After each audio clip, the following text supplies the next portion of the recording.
घर घर जाकर प्रचार किया था, लेकिन इसके बावजूद मृगांका सिंह एक बार फिर पिछड़ रही हैं। नाहिद हसन गैंगस्टर एक्ट में आरोपी हैं, जेल में हैं। उनकी बहन को टिकट देने की बात हो रही थी। कई सारे सवाल उठ रहे थे, पलायन मुद्दे को लेकर आरोपी बनाए गए थे बीजेपी की तरफ से।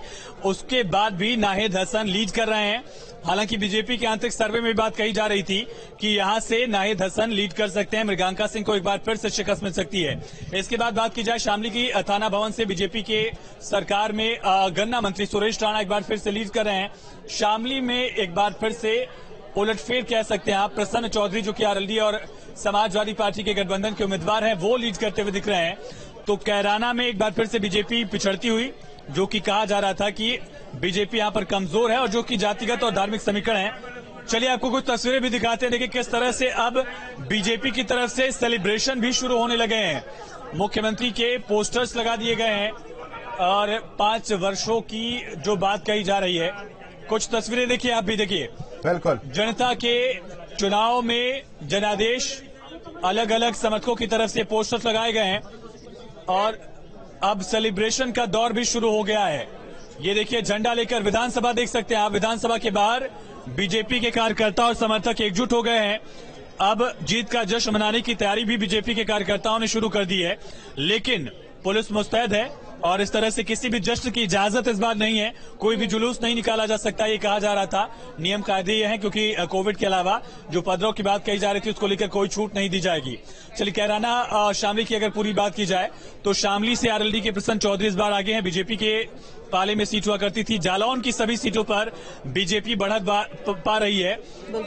बुंदेलखंड में बीजेपी ने पिछली बार क्लीन स्वीप किया था, सभी सीटों पर बीजेपी ने जीत हासिल की थी। इस बार बुंदेलखंड का नतीजा क्या होता है, पूजा आशीष से बेहद अहम होगा। बिल्कुल बिल्कुल, और सबकी नजरें उसी पे टिकी हुई कैराना की, क्योंकि आपने बात की है कैराना में नाहिद हसन लगातार आगे अभी चल रहे हैं। मनीष जी हमारे साथ लगातार बने हुए हैं, बीजेपी के प्रवक्ता हैं।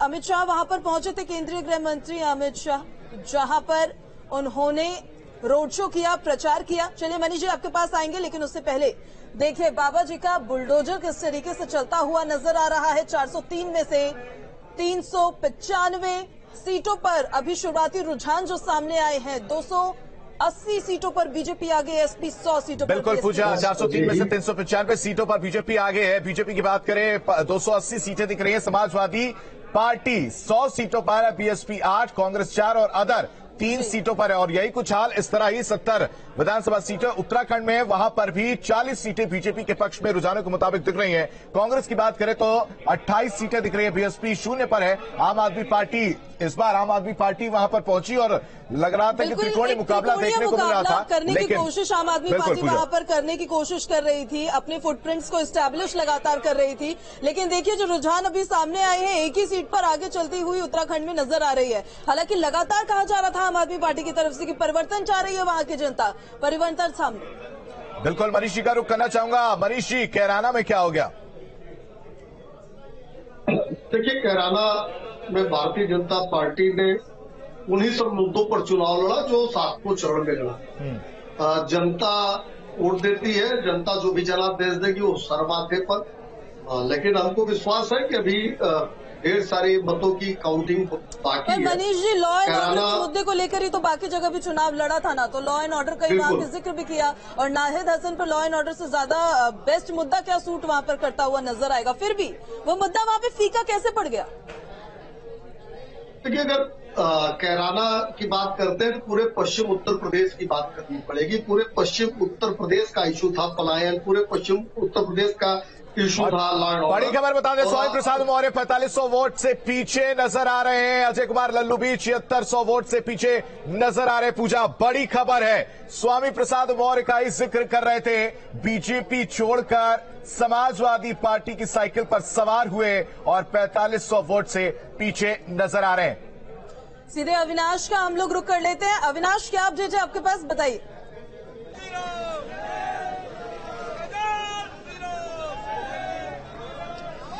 देखिए शुरुआती रुझानों में भारतीय जनता पार्टी को बढ़त मिलती हुई दिख रही है और इस बढ़त को लेकर अब जो भाजपा का जो दफ्तर है लखनऊ का, उसके बाहर जो भाजपा के कार्यकर्ता हैं उनका जमावड़ा भी शुरू हो चुका है। आप देख सकते हैं कि जो तमाम कार्यकर्ता हैं भाजपा के, उनका उत्साह यहाँ पर इस वक्त देखने को मिल रहा है। कुछ कार्यकर्ता उनसे बातचीत भी करते हैं कि जो रुझान इस वक्त वो देख रहे हैं, उस रुझानों को देखकर उनका क्या सोचना है। शुरुआती रुझानों में भाजपा को बढ़त दिख रही है, क्या कहेंगे? ये आगे भी बढ़त दिखती चली जाएगी। 300 प्लस बीजेपी की आएगी, 300 प्लस बीजेपी की आएगी। आप लोगों को लग रहा है कि पूर्ण बहुमत से सरकार बनेगी भाजपा की? जी, पूर्ण बहुमत से भाजपा सरकार 50 जीत बन के आएगी। जी, शुरुआती रुझान में भाजपा बढ़त में दिख रही है। क्या लगता है कि पूर्ण बहुमत की सरकार बनेगी? ये रुझान नहीं है, परिणाम में ही परिवर्तित होना। शाम तक ये रुझान नहीं है, परिणाम में परिवर्तित होंगे। हम लोग 300 प्लस सरकार बना रहे हैं माननीय योगी जी के नेतृत्व में, सबका साथ सबका विकास को लेकर। तो आपको दिखा दो कि ये तस्वीर है आप भाजपा के दफ्तर के बाहर की तस्वीर है, जहां पर जो तमाम नेता हैं, कार्यकर्ता हैं, कुछ और भी लोग आ गए मेरे साथ। क्या कहेंगे? देखिए, बहुत दिन में ऐसा चुनाव हो रहा है जिसमें चुनाव से पहले जनता ने भी मन बना लिया था कि ये सरकार भारी बहुमत से लौटेगी और नेता भी आश्वस्त थे। योगी आदित्यनाथ जी ने अपनी कर्तव्य शैली से पॉलिटिकल ट्रेंडिंग ही बदल दी है।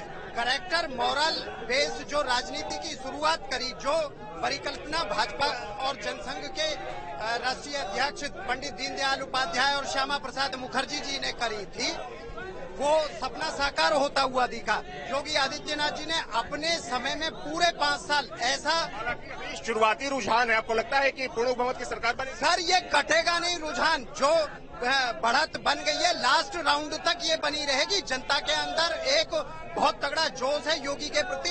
एक मुख्यमंत्री जो 5 साल से 4 जोड़ी कपड़े में प्रदेश चला रहा है, और वो भी उत्तर प्रदेश भारत का वो सबसे बड़ा सूबा है जहां देखिए गोरक्ष पीठ पे बैठ के तो कोई भी ब्रह्मचारी रह सकता है।